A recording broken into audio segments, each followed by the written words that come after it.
तड़ातड़ encounter, आधी रात चली गोलियां। 83 दिन में 10 बड़े एनकाउंटर, मचा हड़कंप। बिहार में तड़ातड़ एनकाउंटर हो रहा है। 10 बड़े एनकाउंटर से सनसनी मच गई। और तो और खूंखार अपराधियों की लिस्ट बन रही है जिन्हें यमलोक पहुंचाया जाएगा। सवाल है कि क्या एनकाउंटर से अपराध मुक्त बिहार बन जाएगा या फिर अपराधियों में खौफ पैदा होगा। सवाल विपक्ष को लेकर भी, क्योंकि विपक्ष एनकाउंटर पर सवाल उठा रहा है, लेकिन विपक्ष पर ही सवाल उठता नजर आ रहा है कि अपराधियों पर कार्रवाई हो रही है तो इतना बवाल क्यों, जिसे आज हम बेबाकी से पूछेंगे। नमस्कार, कैपिटल टीवी का खास शो बेबाक सवाल देख रहे हैं आप। मैं हूं आपके साथ हर्ष भारद्वाज। बिहार में कानून व्यवस्था को लेकर सियासत गर्म है। विधानसभा में विपक्ष लगातार सरकार को घेर रहा है। इसी बीच पुलिस के एक्शन के आंकड़े सामने आए हैं जो एनकाउंटर को लेकर हैं। बिहार में कानून व्यवस्था को लेकर सियासत गर्म है। विधानसभा में विपक्ष लगातार सरकार को घेर रहा है। इसी बीच पुलिस के एक्शन के आंकड़े सामने आए हैं जो एनकाउंटर को लेकर है, जिसके बाद विपक्ष ने भी कई सवाल उठाए हैं। सवाल ये कि क्या एनकाउंटर से अपराध मुक्त होगा बिहार? एनकाउंटर पर क्यों विपक्ष उठा रहा सवाल? कानून व्यवस्था को लेकर क्यों हो रही सियासत? शिवदत्त रॉय से सूर्या डॉन तक कितनों को लगी गोली? क्रिमिनल्स पर पुलिस का स्पेशल ऑपरेशन कितना कामयाब? जैसा कि हमने आपको बताया कि बिहार में कानून व्यवस्था को लेकर सियासत गर्म है। विधानसभा में विपक्ष लगातार सरकार को घेर रहा है। इसी बीच पुलिस के एक्शन के आंकड़े भी सामने आ गए हैं। नीतीश कुमार के नेतृत्व में इस बार एनडीए सरकार बनने के बाद अब तक 10 बड़े एनकाउंटर्स हो चुके हैं। इन मुठभेड़ों में कई कुख्यात अपराधी घायल हैं और 15 से ज्यादा की एक बार फिर से लिस्ट बनी है।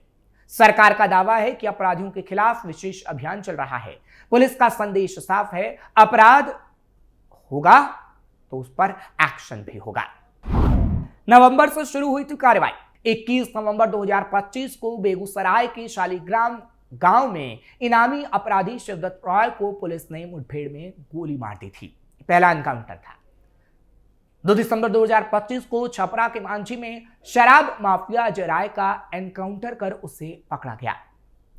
11 दिसंबर को बैंक कर्मचारी से रंगदारी मांगने वाले राकेश कुमार को गोली मारी गई।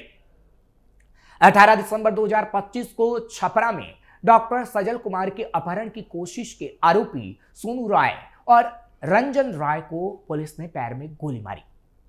31 दिसंबर 2025 की तारीख थी जब बेगूसराय में 50,000 के इनामी नक्सली दयानंद मालाकार उर्फ छोटू मुठभेड़ में मारा गया। नए साल में भी जारी रहा एक्शन। इसी तरीके से 2026 में भी एक्शन जारी रहा। 2 जनवरी को एसटीएफ और पटना पुलिस ने संयुक्त कार्रवाई में 25,000 के इनामी सुपारी किलर मैनेजर रॉय को पैर में गोली मारकर गिरफ्तार किया। 11 जनवरी को पटना के मनेर में ज्वेलर लूट मामले के आरोपी नीतीश यादव को एनकाउंटर में घायल किया गया। 22 जनवरी को लॉरेंस बिश्नोई गैंग के शूटर परमानंद यादव को भी पैर में गोली मारी गई। 6 फरवरी 2026 को 300 किलोग्राम सोना लूट मामले के मास्टरमाइंड प्रिंस को पुलिस ने मुठभेड़ में मार गिराया। इसी तरीके से 11 फरवरी को पटना के आलमगंज इलाके में सूर्या डॉन को पुलिस ने घेर लिया। 3 राउंड फायरिंग हुई, एक गोली उसके पैर में लगी और उसे गिरफ्तार कर लिया गया। फैक्टर 3C से अपराध हुआ कम। मुख्यमंत्री नीतीश कुमार की राजनीति अगर देश भर में चर्चा का विषय बनी है तो वो फैक्टर 3C है। और इसी वजह से अपराध पर तेजी से अंकुश लग रहा है, क्योंकि इस 3C फैक्टर ने बिहार की सत्ता को काफी संवारा है। 3C का मतलब क्राइम, करप्शन और कम्युनलिज्म है। वर्तमान सत्ता में नीतीश नीत सरकार में क्राइम कंट्रोल अब बीजेपी की जिम्मेदारी बन चुकी है। गृह मंत्री बनते ही सम्राट चौधरी ने क्राइम के प्रति जीरो टॉलरेंस की रणनीति बनाते हुए एनकाउंटर थ्योरी पर ज्यादा ध्यान दिया। और यही वजह भी है कि साल 2024 में एनकाउंटर के कम मामले सामने आए, जबकि 2025 से अब तक एनकाउंटर में तेजी से वृद्धि देखने को मिली है।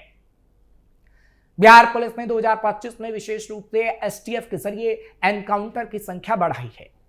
2025 में एसटीएफ की एनकाउंटर की संख्या बढ़कर 29 हुई, जबकि 2024 में ये केवल 8 थी। इनमें कई मामलों में अपराधियों पर फायरिंग हुई, कुछ को घायल किया गया और कुछ मामलों में मौत हुई या गंभीर चोटें आई।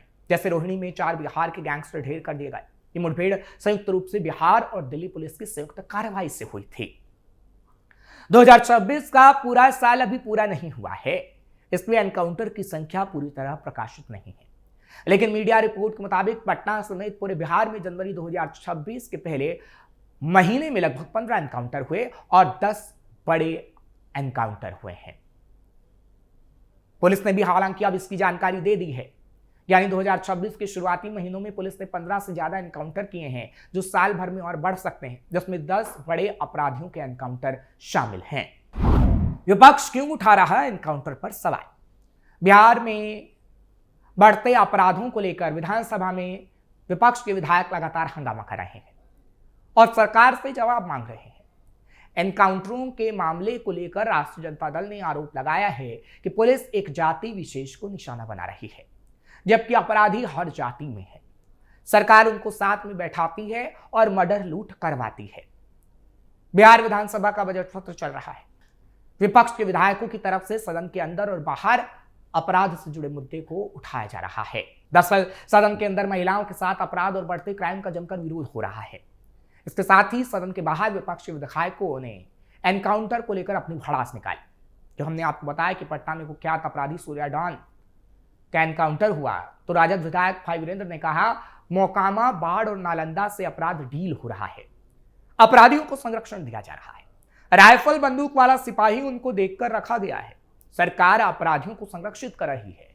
मैं जाति और धर्म के खिलाफ हूं, लेकिन केवल एक ही जाति के लोग अपराधी हैं। हत्या कर रहा राम और फंसाया रहीम को जा रहा है।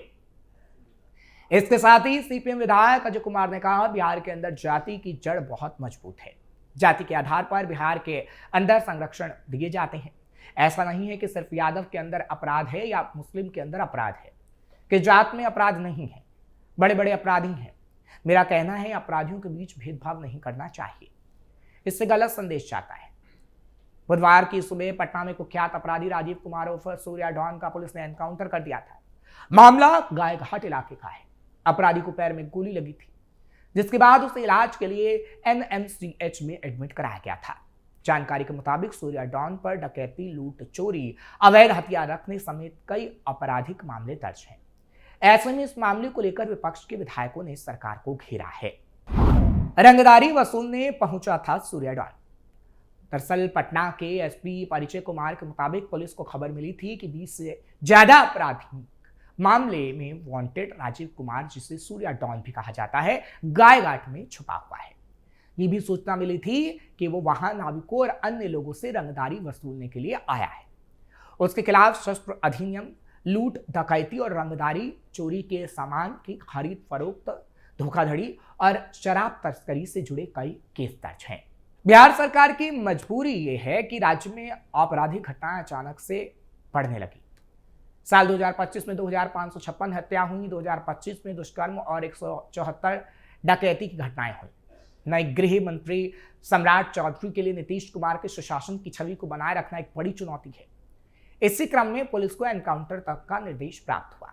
अब इसे सहयोग कहिए या कुछ और, लेकिन एनकाउंटर तो हो रहा है, लेकिन ये किसी जाति को देखकर नहीं हो रहा, अपराधियों का हो रहा है। हालांकि अगर हम विपक्ष की बात करते हैं तो जिस तरीके से भाई वीरेंद्र ने सवाल खड़े किए हैं, ठीक उसी तरीके से तेजस्वी यादव ने भी सवाल खड़े किए हैं। और तेजस्वी यादव ये कह रहे हैं कि जात देखकर एनकाउंटर किया जा रहा है। उनकी तरफ से इससे पहले भी सवाल उठाए गए थे। इतना ही नहीं, विधान परिषद के अंदर राबड़ी देवी की तरफ से भी सवाल उठाए गए। राबड़ी देवी ये कह रही हैं कि जात देखकर अपराधियों का एनकाउंटर हो रहा है। बिहार की सरकार अपराधियों पर अंकुश लगाने में नाकामयाब साबित हुई है। लेकिन सवाल यह है कि अब जब एनकाउंटर हो रहे हैं, अपराधियों पर अंकुश लग रहा है, तो आखिर क्यों विपक्ष इस पर गहरी राजनीति करने की कोशिश कर रहा है? क्योंकि बिहार अपराध मुक्त कब होगा, यही बड़ा सवाल है, जिसका जवाब ना तो पिछली सरकारों ने दिया, ना ये सरकार दे पा रही है। हाँ, इस सरकार की तरफ से ये जरूर कहा जा रहा है कि आगे आने वाले दिनों में बिहार को अपराध मुक्त बनाएंगे, लेकिन 2005 के बाद से एनडीए की सरकार है, इसलिए सवाल उठता है। फिलहाल आगे आने वाले समय में देखने वाली बात होगी कि आखिर बिहार पुलिस किस तरीके से और बड़ा एक्शन लेती है, और क्या सत्ता पक्ष में बैठे लीडरों का दावा वो सच होता है जो उन्होंने कहा है कि बिहार को अपराध मुक्त बनाकर रहेंगे। फिलहाल जैसी भी तस्वीर हो हम आपको दिखाएंगे और भी बाकी से सवाल भी पूछे जाएंगे। आपको ये खबर कैसी लगी कमेंट सेक्शन में जरूर बताएं। खबर को लाइक शेयर करें, कैपिटल टीवी को सब्सक्राइब करना मत भूलिएगा।